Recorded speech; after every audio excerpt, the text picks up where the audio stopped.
every year for Lent, and I was just like, no, wait, it's going to be terrible. Okay. I gotta ask, organic. I can afford some organic right now, and I can't do gluten, so, and I have to have my raw milk, so it drives me to Briar Patch anyway. Yeah. But I'm much better off eating non-organic and eating the protein and fats. And so what I wrote on that foods list, whenever you can, and for some of us that's a small amount of the time, try to find organic foods or locally grown foods or however. The farmers markets are starting up, which is excellent. We'll kill two birds with one stone. You'll walk and you'll get organic food. If you can't, it's okay. It is okay. It's totally okay. There are some fruits like berries, better to find organic. Artichokes are better to find organic. Those are the big two I can think of. What about asparagus? I know asparagus is just coming out.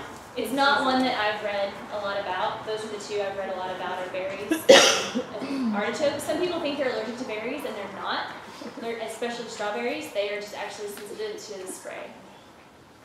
And I grew up on a huge non-organic corn and soybean farm in Kentucky, so I didn't grow up organic. I grew up on Crisco and bunny bread sandwiches with sugar on top.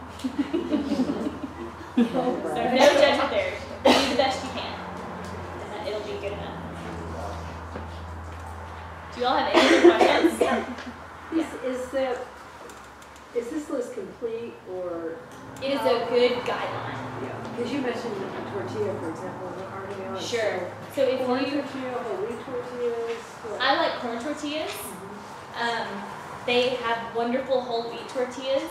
The main thing I would suggest when you're shopping from the aisles, that's a whole section on there in the aisles, look for the least amount of ingredients possible. So if there's something on there and you're like hexatetrapropylene, you know, and that's in some tortillas where you're like, what is that? I don't even know what that is. That's a good guideline for buying anything in a package. Can you pronounce it? 4 ingredients or less. You know, they have some tortillas that are just like water and corn and salt, or water and flour and salt. So try and find that. And on the breads, there's sourdough bread. Sourdough is always going to be superior to non-sourdough. Do you want to know why? Yes. Okay. Yes. If you don't like sourdough, don't torture yourself. Just try and find some type of organic grain bread. There are some things that I would say, like with the strawberries and the artichokes, it is important to find a high quality. Fats and grains are those two things. So the reason I say organic is because most bread is enriched wheat flour, really hard on the body, hard to ever lose weight with that in the diet.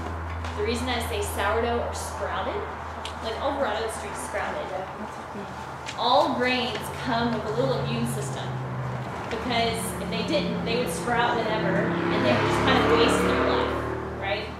So that little immune system is called phytic acid, and if we eat a lot of it, it can block mineral absorption in our body.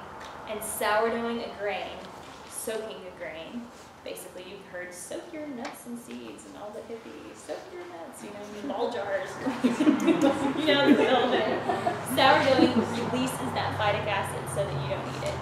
If you don't like sourdough bread, just try and find an organic grain bread. Flower Garden actually has a really good sourdough, and their day old is like 99 cents, and it's fresher than the stuff in the store. I guarantee you that stuff's older than the day.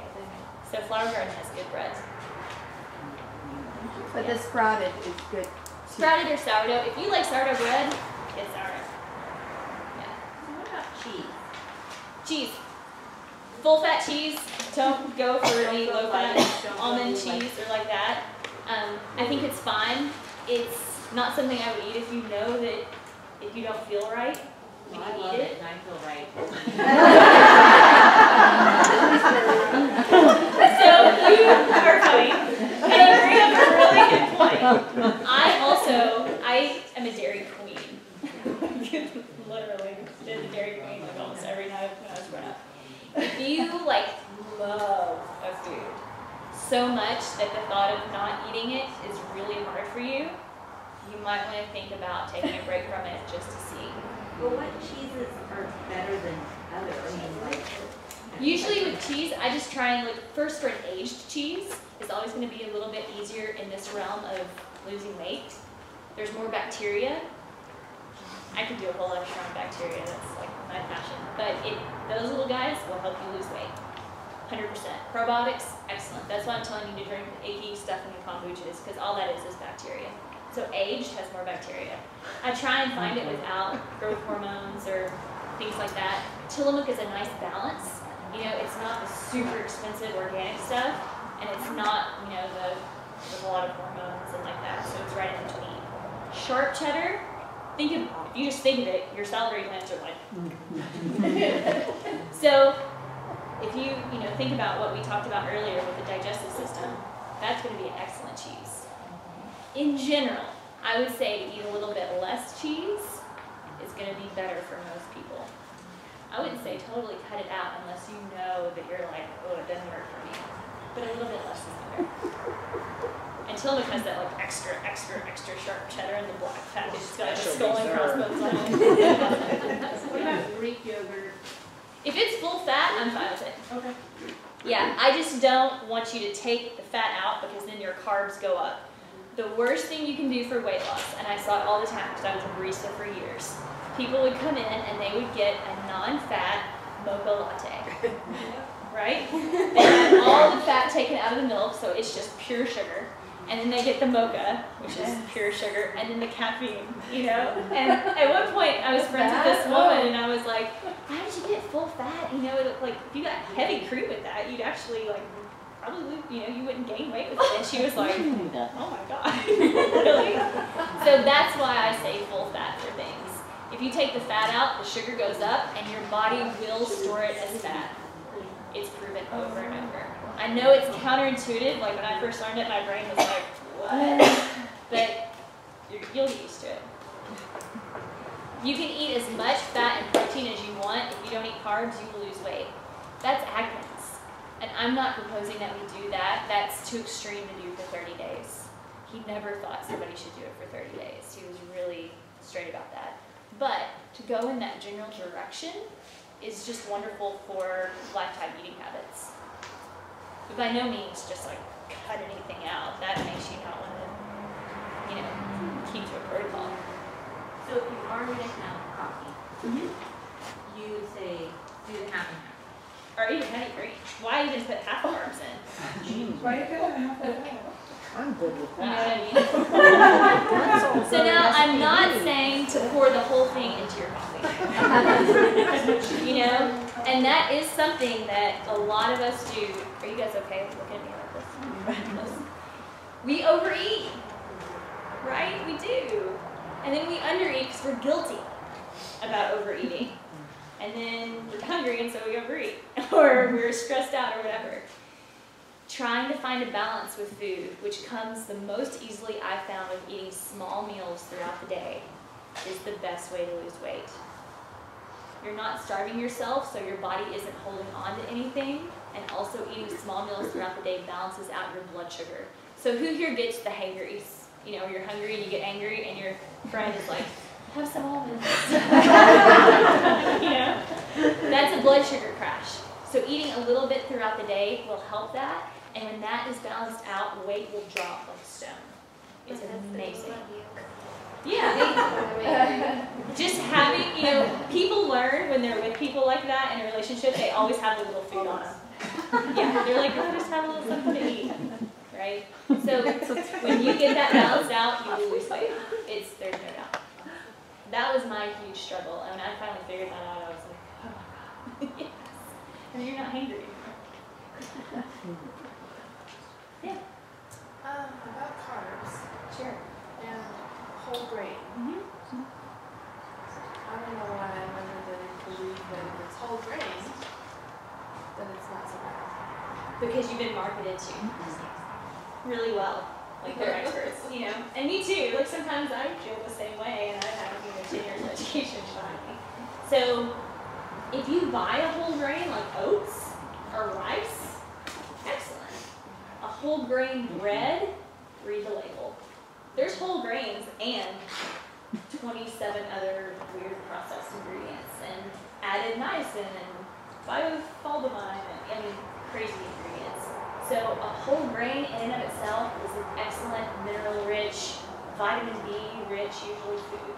But if it's in a processed food and it's marketed as whole grain, red flag. It's a great question. Yeah. So more of the clean, so it's more clean eating, you're trying to do less ingredients. Yeah. Okay. Totally. And the underlying reason of that is your liver that does 500 known functions, many that we don't know, it has to deal with everything that comes through.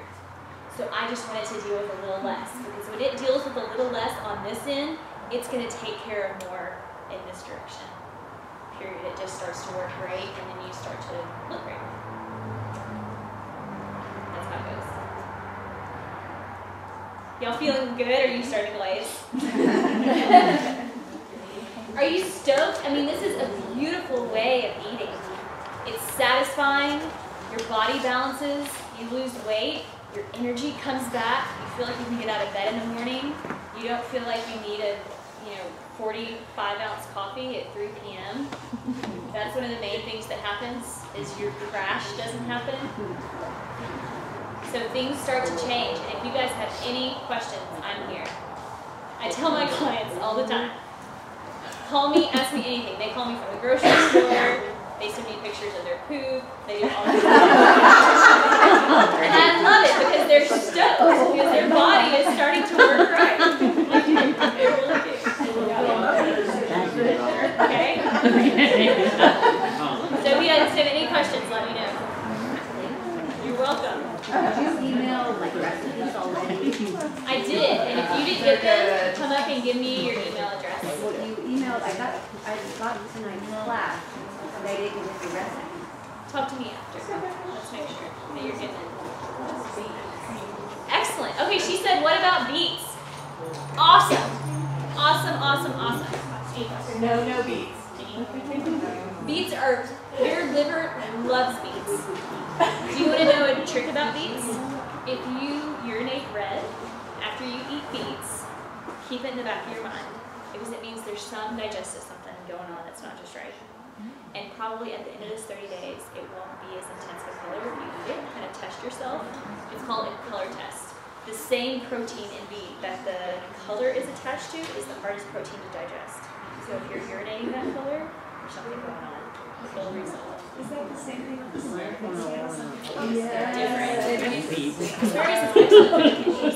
That acid that you're smelling is wonderful. So some people have that. Almost everybody has that smell. Huh, interesting. That's curious. I'm going to check that out. Do you have another question?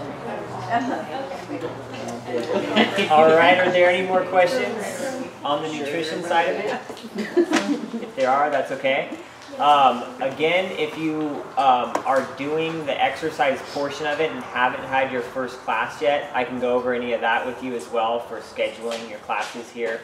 I know a few of you have already come this morning to your first class. If you do have any questions on getting your schedule set up for the rest of the month, we can go over that. Weigh-ins can be done tonight. If you are doing the exercise portion of it, you can weigh in anytime between tonight and Wednesday. So it can be before or after a class. Just grab one of the trainers, let them know, and we have the assessment sheets there to do that. One thing that I want to reiterate, and I am in a total agreement with Victoria, is that we do definitely have to eat, but we don't know how much we're eating necessarily if we've never done a journal. So that is a good or a positive thing just to see, not to do forever. Ultimately, we don't want to have to write down what we eat all the time, but it can give you a good idea of you may be eating 3,500 calories and that might be too much. So that can give you a baseline, and then from there, if the goal is some weight loss, you might need to gradually eat less because portion sizes have gotten way out of control. So that's just to add on to that, but it's Every definitely client not. that sees me, they keep a food journal. Every single one. So it's good. What was the app that she was talking about? The MyFitness